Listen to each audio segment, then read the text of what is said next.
Good morning everyone, welcome back to scientific classes. आप लोग कैसे हैं? आई होप आप लोग बहुत अच्छे होंगे।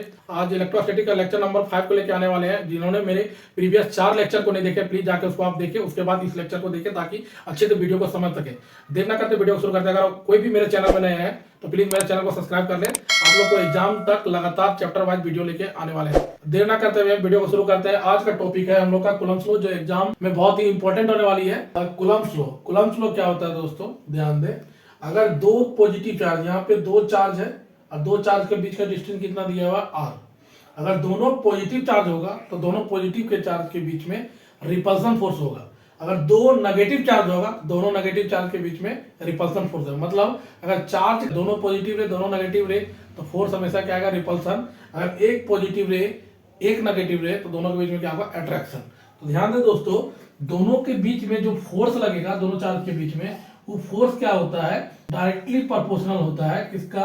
प्रोडक्ट ऑफ चार्जेस का। और इनवर्सली प्रोपोर्शनल होता है स्क्वायर ऑफ डिस्टेंस का।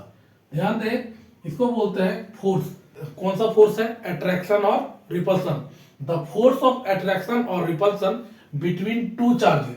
द फोर्स ऑफ अट्रैक्शन और repulsion between two charges is directly proportional to product of two charges and inversely proportional to a square of distance between them। इसको बोलते हैं force. Force कितने type का होता है? दो टाइप का, अट्रैक्शन और repulsion. Attraction, the force of attraction और repulsion between two charges is directly proportional to product of charges and inversely proportional to a square of distance between them. ये सब मैंने यहाँ पे लिख रखा है। According to this law, the electrostatic force of attraction और repulsion between two charges is directly proportional to product of two charges and inversely proportional to a square of distance between them, that is f proportional q1 and q2 f inversely 1 by क्या हो जाएगा? r square। ध्यान दें, यहाँ पे combined all the relation करेंगे। combined all the relation जब करेंगे तो f proportional क्या हो जाएगा?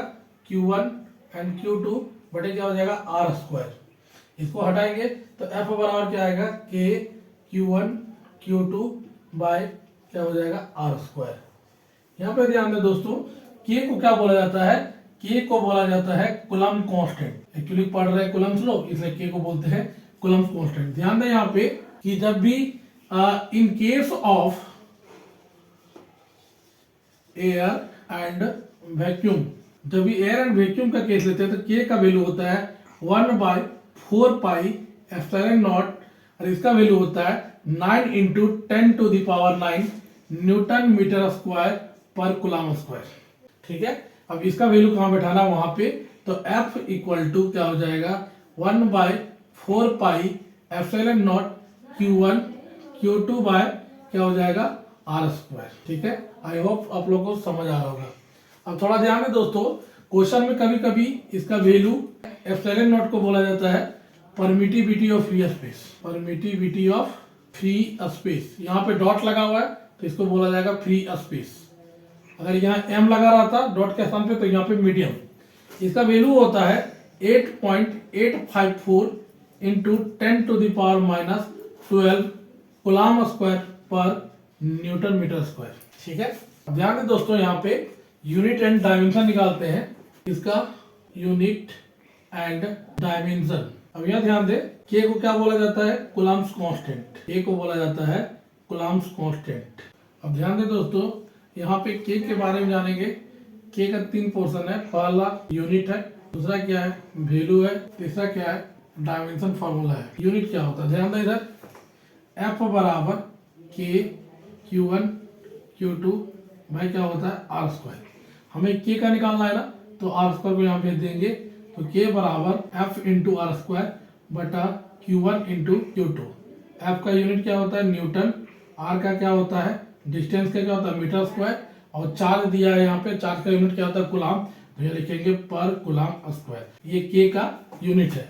अगर वैल्यू पूछा जाएगा, कूलम्ब कांस्टेंट का वैल्यू पूछा जाए तो 9 into 10 to the power 9 newton metre square पर कूलम्ब स्क्वायर। अगर ये डायमेंशन फॉर्मूला पूछा जाएगा तो के बराबर क्या होता है दोस्तों? एफ इंटू आर स्क्वायर बटे कितना हो जाएगा? Q1 into Q2। एफ का फॉर्मूला क्या होता है? Dimension formula MLT-2। यहाँ पे डिस्टेंस का क्या होता है? एल स्क्वायर और चार्ज का होता है ए टी, कितना बार, 2 बार दिया हुआ है, तो ए स्क्वायर टी स्क्वायर।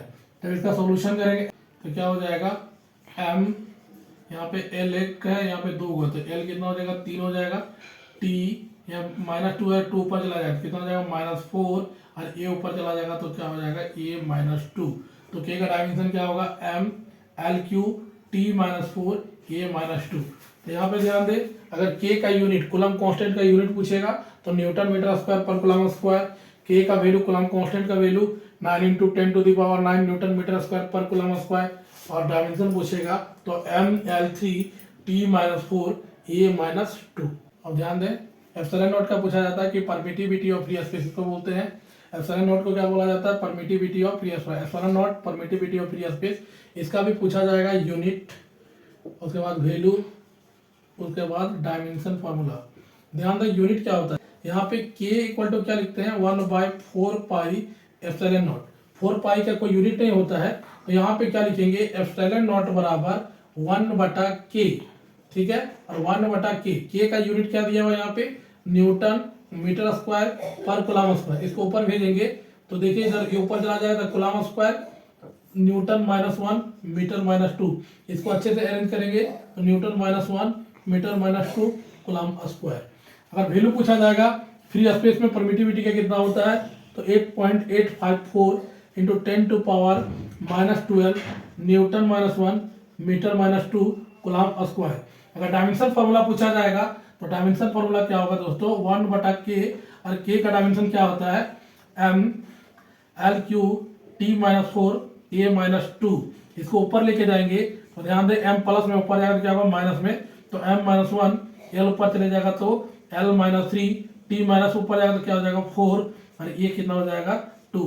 ठीक है, तो परमिटिविटी ऑफ फ्री स्पेस का unit newton -1 metre -2 coulomb square. Value पूछा जाएगा 8.854 × 10⁻⁻12 न्यूटन -1 मीटर -2 कूलम स्क्वायर, और डायमेंशन फार्मूला पूछा जाएगा तो m -1 l -3 t4 a square.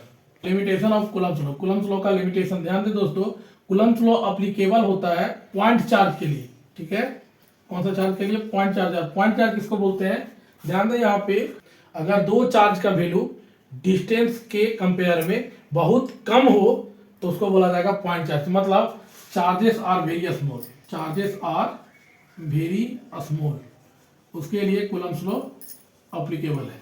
दूसरा, कूलम्स लॉ एप्लीकेबल है स्टैटिक चार्ज के लिए। कौन सा चार्ज के लिए, स्टैटिक चार्ज के लिए। स्टैटिक चार्ज किसको बोलते हैं, charge at rest, charge at rest. तीसरा एप्लीकेबल है कि जो डिस्टेंस होना चाहिए दोनों चार्ज के बीच में वो ज्यादा बड़ा नहीं होना चाहिए। Distance between two charges should not be very large.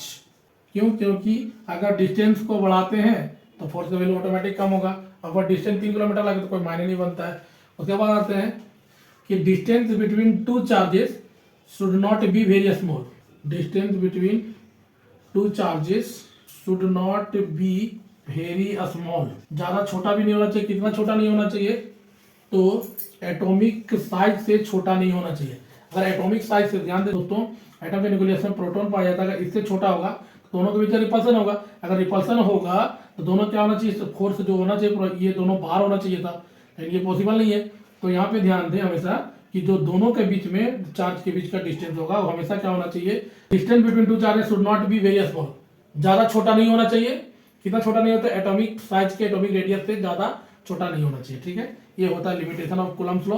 पहला पॉइंट चार्जेस के लिए एप्लीकेबल है, दूसरा स्टैटिक चार्ज, तीसरा distance between two charges should not be very large. अगर डिस्टेंस बढ़ा रहेगा तो फोर्स का वैल्यू बहुत कम हो जाएगा। और distance between two charges should not be very small, तो ज्यादा छोटा भी नहीं होना चाहिए। कितना छोटा नहीं होना चाहिए, एटम के रेडियस से ज्यादा छोटा नहीं होना चाहिए। दोस्तों, अगर वीडियो अच्छा लगा हो तो वीडियो को लाइक कर दें, चैनल को सब्सक्राइब कर दें ताकि और भी नया नया वीडियो आप लोग के लिए ला सके। थैंक यू, आपका दिन शुभ हो। आगे गुड मॉर्निंग।